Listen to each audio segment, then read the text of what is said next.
de hoje nós vamos falar a respeito do crime de aborto, previsto nos artigos 124 e seguintes do Código Penal. O conceito, a classificação, quem pode ser sujeito ativo, quem pode ser sujeito passivo deste tipo penal, se admite ou não tentativa. Quanto ao concurso de pessoas, o nosso Código Penal, ele adota a teoria monista. Entretanto, nesse delito que vamos estudar hoje, temos nele uma exceção a essa teoria.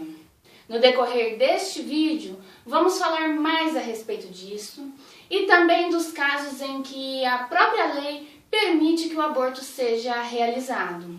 Essas e outras perguntas serão respondidas neste vídeo. Vamos lá? O artigo 124 do Código Penal traz o aborto provocado pela gestante ou com seu consentimento, que possui uma pena de 1 a 3 anos para esta gestante. Com relação ao aborto provocado pelo terceiro, nós temos duas situações. A primeira delas está lá no artigo 125 do Código Penal, que trata do aborto provocado sem o consentimento da gestante, que possui uma pena de reclusão de 3 a 10 anos. E a segunda situação é a situação prevista no artigo 126 do Código Penal, que versa a respeito do aborto provocado com o consentimento da gestante, cuja pena é de reclusão de 1 a 4 anos. O artigo 127 do Código Penal, ele traz a forma qualificada, a qual aumentam em 1/3 as penas dos artigos 125 e 126, se em consequência deste aborto ou dos meios empregados para a realização deste aborto, a gestante sofre lesão corporal de natureza grave. E as penas destes artigos, elas podem ser duplicadas se por qualquer dessas causas resulta em morte da gestante. Tudo bem até aqui? Vamos em frente! O aborto, para o direito penal, é a interrupção da gravidez provocada por uma ação violenta de alguém, que resulta na morte do feto. A vida, ela se inicia com a concepção ou com a fecundação, ou seja, a partir do momento em que o óvulo feminino se encontra com o espermatozoide masculino e é fecundado. Entretanto, para fins de proteção da lei penal, a vida somente terá relevância, para termos de pena mesmo, após a nidação, ou seja, após a implantação do óvulo já fecundado no útero, o que ocorre 14 dias após a fecundação. Neste período, até o início do parto, toda a intervenção que resultar na morte do produto da concepção é aborto. Depois que o parto já começou, qualquer coisa que aconteça com esse feto já é homicídio ou infanticídio, dependendo do caso. Não é preciso que a morte aconteça dentro do útero, basta que aconteça o nexo causal. Assim, se alguém quiser provocar o aborto em uma grávida e fizer uma agressão que acelere o parto e a criança morrer em decorrência deste parto prematuro, o sujeito também vai responder pelo aborto, sem o consentimento da gestante, do artigo 125 do Código Penal, cuja pena é de reclusão de 3 a 10 anos, pois o bebê, na verdade o feto, faleceu em decorrência deste parto prematuro.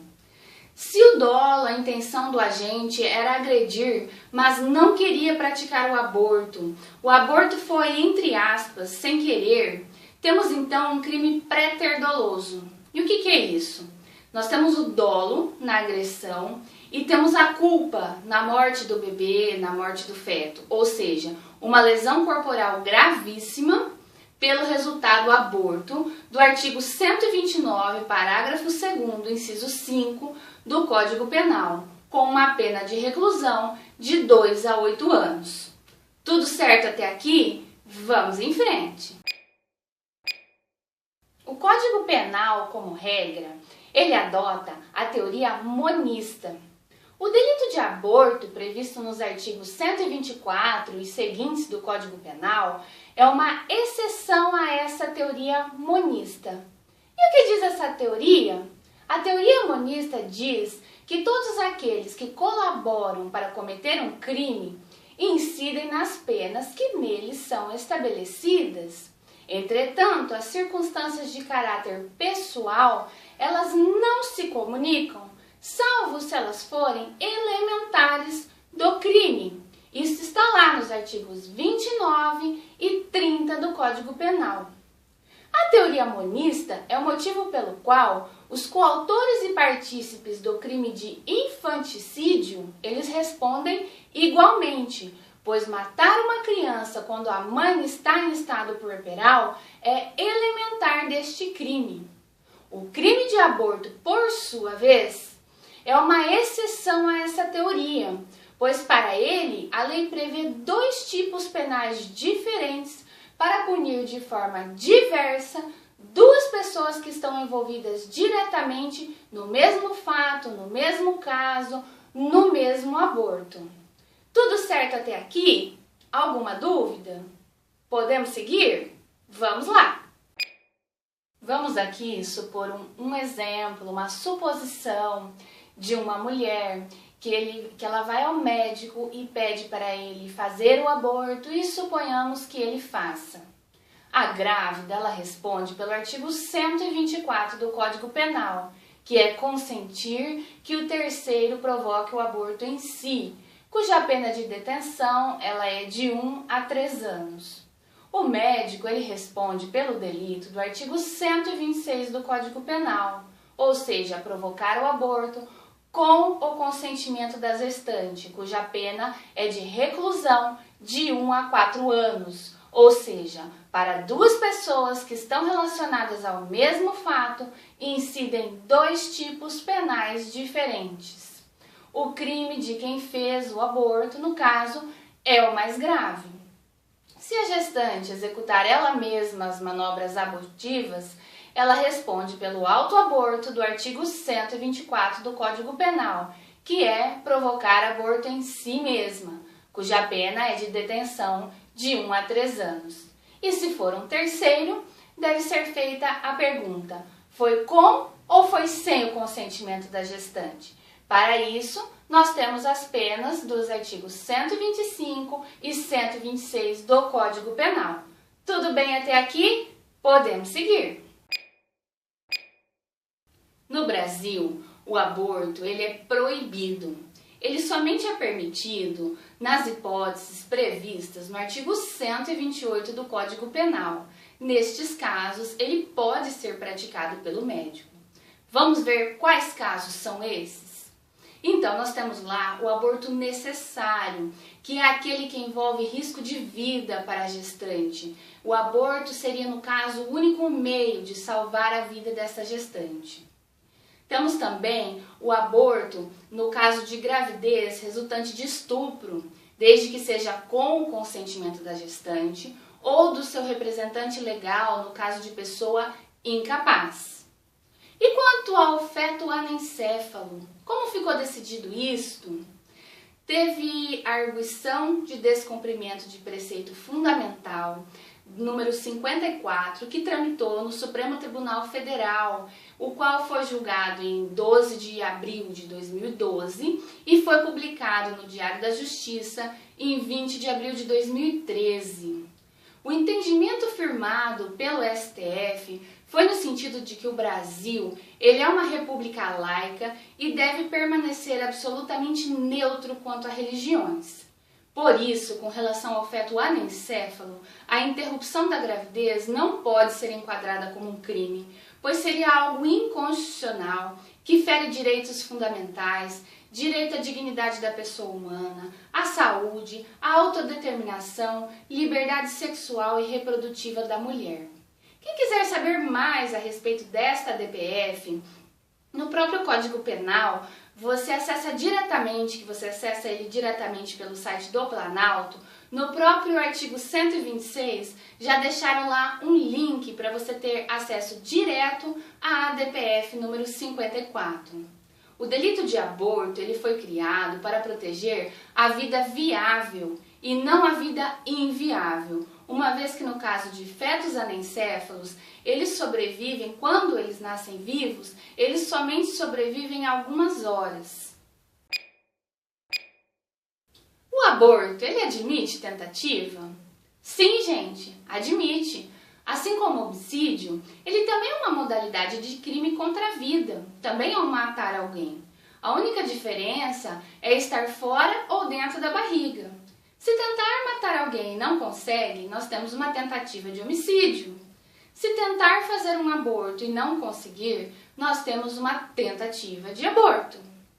Suponhamos que é uma mulher que pensa estar grávida, vai ao médico e pede a ele uma substância que lhe provoque o aborto e digamos que ele o forneça. Entretanto, após isso, ela descobre que ela não estava grávida, motivo pelo qual, por óbvio, não aconteceu o aborto. De qual crime se trata, tanto para a moça grávida quanto para esse médico desse suposto exemplo? É um crime impossível por absoluta impropriedade do objeto. Tudo certo até aqui? Alguma dúvida? Vamos em frente. Quanto à classificação, nós temos que o sujeito ativo, ele é a gestante ou o terceiro que realizou as manobras abortivas, com ou sem o consentimento dessa gestante. O sujeito passivo é o feto ou o embrião. É um delito que pode ser praticado por qualquer meio escolhido pelo agente. Doloso, nós vimos que nenhuma das modalidades de aborto prevê a figura culposa. Ele é um crime próprio no que diz respeito à gestante em estado puerperal, e ele é um crime comum nas hipóteses em que podem ser praticadas pelo terceiro. Ele é um crime comissivo, ou seja, como regra geral, ele envolve uma ação. Ele é um crime de dano, ele exige efetiva lesão ao bem jurídico. Ele é um crime material, que exige a morte do feto, mas, conforme vocês viram, também existe a modalidade tentada. O objeto jurídico, gente, é o bem jurídico protegido. No caso aqui, a vida do feto. O objeto material é o feto ou embrião e a gestante, nos casos em que ela pode sofrer lesão corporal gravíssima ou morte. Ele é um crime instantâneo, porém com efeitos permanentes. Ele é um crime monossubjetivo, ou seja, pode ser praticado por uma só pessoa. E ele também é plurissubsistente, porque vários atos podem fazer parte da conduta descrita na norma. Com este vídeo, encerramos os nossos estudos a respeito dos crimes contra a vida, do capítulo 1, do título 1 da parte especial do Código Penal. Se alguém tiver alguma dúvida, alguma sugestão, pode deixar aqui nos comentários, assim que possível eu vou responder. Muito obrigada por ter assistido até aqui, bons estudos e até o próximo vídeo.